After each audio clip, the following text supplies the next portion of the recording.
उसको मैले बुढो खोसेको छुइनँ, मेरो बुढो खोसेर हिँडाएको छ, मैले गल्ती गरेको छुइनँ। बुढा साटासाट गर्नु नमिल्ने होइन, त्यो नै गाह्रो भयो हो कि भनौँ न। दर्शक बहिनी एकछिन पक्नुहोस् त, अर्काको श्रीमती लिएर सन्तोष राई फरार भइसकेपछि 9 महिनाको बच्चा पनि उहाँले छोड्नु भएको छ र अहिले 1.5 वर्षको भयो र उहाँको घर हो धनकुटा जिल्लाको शहीद भूमि गाउँपालिका वार्ड नम्बर 1 र उहाँको श्रीमती र उहाँको छोरी यसै दिने पनि रहेछ र 7 कक्षा पढ्ने छोरी रहेछ भने 9 महिनाको बच्चा छोडेर अहिले 1.5 वर्षको भयो।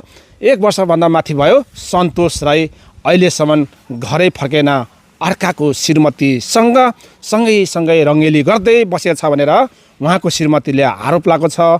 त्यो श्रीमतीको नि बुढा विदेशमा छ र भन्ने खालको उहाँको कुरा छ। नमस्ते बहिनी। नमस्ते। हजुरको नाम? मेरो सानो मगर। सानो मगर। अब तपाईँको श्रीमानले 9 महिनाको बच्चा छोडेर फरार भएकै हो? फरार भएकै हो उनीहरू। एकै रात अब एकै उमै हिँडेको, रात अब मैले सोद्धाखेरि 2 जना छैन, मोबाइलहरू अब दुइटैको घरमा छोडेर हिँडेकै हो। अब परमान त अब भइगयो नि त्यहीँबाटै। अनि तपाईँको श्रीमानले अर्काको श्रीमती लगेर गएकै हो भन्ने खालको कुरा छ।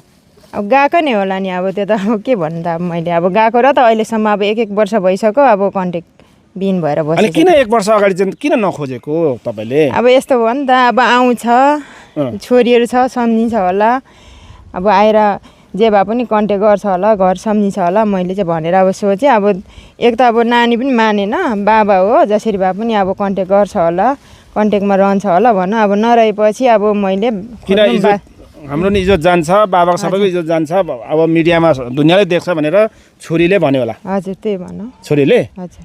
अनि तपाईँको अर्काको श्रीमतीको नाम चाहिँ के रहेछ? उसको अब नार्तामा चाहिँ गङ्गा राई छ। अब बोलाउने नाम चाहिँ छोरीकोबाट बोलाउँथे, अब सन्ध्याको मम्मी भनेर। अब जहाँसुकै जेसुकै यो भिडियो हेर्दैछ भने अब कहाँ के गरेर राखेछ, लुकाएर राखेछ कि के गरेर राखेछ कि सँगै छ कि अब बेग्लै छ कि जसरी भए पनि अब कन्ट्याक्टमा चाहिँ रहनु पर्यो, आउनु पर्यो। ऊ चाहिँ अब कन्ट्याक्टमै छ भने अब उसको छोरीहरूले पनि कन्ट्याक्टमा रहे पनि छैन भनेर भन्छ। अब त्यही हो। अनि के को तपाईँको लुकाएर राख्छ हौ? तपाईँको श्रीमान के बच्चा हो र अर्काको श्रीमती लुकाएर राख्नु पर्यो? उसले अब त्यस्तै बनाएर अब हिँडाएको होला नि त उसको खुसियालीमा। कसरी? अब जे भए पनि अगाडि त अब हाम्रो एउटा ऊ त थिँदै थियो, त्यो अब उसैलाई थाहा होला। त्यो सबै किन भन्नु, अब नाली बेली होइन। अब के थियो पहिला? अब जे भए पनि अब अगाडिको प्रुफहरू। हजुर। एउटै आँगनको रहेछ? एउटै आँगनको। अनि अब त्यो त जस्तै अहिले खोज्नुको तात्पर्य चाहिँ के रहेछ तपाईँको अहिले? अब मेरो खोज्नुको अब ऊ चाहिँ अब के भने नानीहरू अब पढाउनु लेखाउनु पर्छ। अब यस्तै सानो नानी छ, बिजोग भइरहेको छ। अब त्यही भएर। तपाईँ माइतीमा बस्नुहुन्छ कि यत्रो वर्ष भइसकेको छ तपाईँको श्रीमानले अर्काको श्रीमती टिपेर चिलको शैलीमा टिपेर लगेको? अब तपाईँ अहिले माइतीमा बस्नुहुन्छ कि उसैको घरमा? म उसैको घरमै छु। उसको घरमा चाहिँ को छ? अब हामी छुटेर बसेको हो, आमा छोरी मात्रै। आमा छोरी। अनि अब तपाईँ आफ्नै उसैको घरमा बस्नुभएको छ, अझै विश्वास छ कि श्रीमान आउँछ भनेर? के छ तपाईँको श्रीमानलाई भन्नुहोस् त, अब तपाईँको भिडियो हेर्छ भने? अब म त उसै घरमा बस्ने हो नि। अब टिटिन्टा नानीहरू छ, बिहेदान गर्ने बेला भएको छ। अब कहाँ छ के छ तुरुन्त अब कि कन्ट्याक्टमा रहनु पर्यो। अब जे भए पनि जहाँसुकै जे भए पनि म यहाँ छु भनेर भन्नु पर्यो, कि मरेको छ कि बाँचेको छ कि केही अत्तो छैन। अब त्यही हो।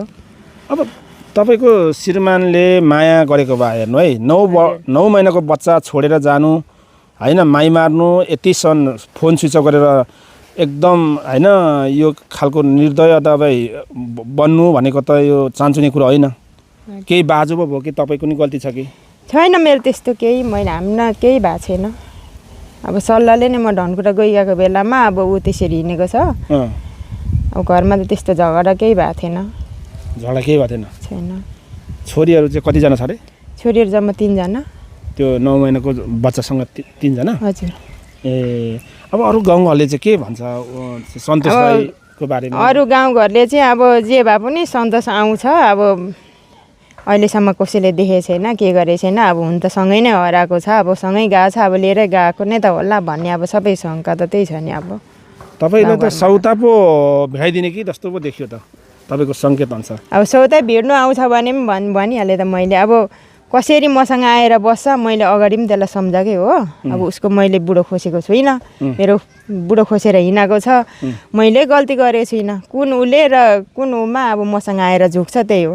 तपाईँलाई लाग्दैन नारीको चाहिँ नारीले नै यस्तो गर्छ नारीले त सपोर्ट गर्नुपर्ने नारीलाई त अब उसले नि त्यो नबुझेपछि के गर्नु त अब त्यसको दिमाग नै त्यहीँसम्म होला नि त अब त्यही बुढा साटासाट गर्नु पनि नमिल्ने होइन त्यो नै गाह्रो भयो हो कि भनौँ न हो। उसको बुढासँग त सम्पर्क छ भन्छ त फेरि अब उसको बुढासँग त अब सम्पर्कै अब छ भन्छ अब छोरीहरूसँग पनि सम्पर्क छ तर छोरीहरूले भन्दैन अब मैले भनिहालेँ त अब अहिले सम्पर्क छ भन्यो भने पनि भरे त्यहीँ लुकाइराखेको हुन्छ छैन भनेर हामीलाई थाहै छैन। त्यो केटीलाई तपाईँको बुढा हराएपछि देख्नु भएको छैन? छैन सिर्कै देख्नु भएको छैन? छैन। भनेपछि शङ्का त भइहाल्यो त्यतिकै होइन? त्यतिकै पनि प्रमाण त भइगयो नि त अब हामीले त फेरि धेरैवटा भिडियो छ दुई चारवटा भिडियो छ के अरे बुढा साटासाट गरेको पनि पो छ है थुप्रै हाम्रो त त्यस्तो पनि पो छ है फेरि किनभने एउटा अब तपाईँको श्रीमानले अर्काको श्रीमती लिइसकेपछि अब त्यो श्रीमानले पनि रिस उठ्यो यताको श्रीमती रिस उठ्यो अनि त्यसरी भिडियो भाइरल पनि भएको छ हाम्रोमा थुप्रै भएको छ त्यसरी त्यसो त गर्नु भएन। अनि त्यो केटीलाई चाहिँ के भन्न चाहनुहुन्छ तपाईँलाई? अब म त्यो केटीलाई के भन्न चाहन्छु अब सँगै छ भने पनि कहाँ लगेर के गरेर राखेको छ उसैले राखेको कब्जामा छ कि सन्तोषी अब होइन अब छोरीहरू नसम्झेर बसेको कि जहाँसुकै जेसुकै भए पनि तुरुन्त अब कन्ट्याक्टमा चाहिँ रहनु पर्यो भोलिको दिनमा अब म त कि सास चाहियो कि लास चाहियो उहीसँग म ज्यान खोज्छु। छोड्नुहुन्न तपाईँ? म छोड्दिनँ किनकि उसलाई मैले सम्झाएको छु नि त पहिलेको उमा। प्रहरीले के भन्छ त? अब उसले अब प्रहरीले पनि त्यही भन्छ भोलिको दिनमा अप्ठ्यारो नपरोस् अब गाउँघरमा कसैसँग कन्ट्याक्ट छ भने पनि भोलिको दिनमा कल डिटेल हुन्छ भनेर भनिरहेछ। प्रहरी पनि खुदै आएको होइन तपाईँको गाउँमा? हजुर खुद आएको उसैको घरमा आएको त्यही जुन जाने अब त्यही केटीकै घरमा आएको त्यो छोरीहरूलाई सोधेको छोरीहरूले अब मैले मम्मीले के तेरो मम्मीसँग अब के भन्न चाहन्छस् त भन्दा मिलेर बसौँ भनेर अब उसले भन्छ दुधीपट्टिको घर बिग्रिन्छ अब तिमीहरू पनि छौ हाम्रो पनि यता बहिनीहरू छ के भन्छस् त भन्दा अब मम्मी हो माया लाग्छ मिलेर बसौँ भन्छ तर कुरा लुकाउँछ नि त नि अनि त्यो लुकाइसकेपछि किन भोलिको दिनमा त देखा पर्ने हो।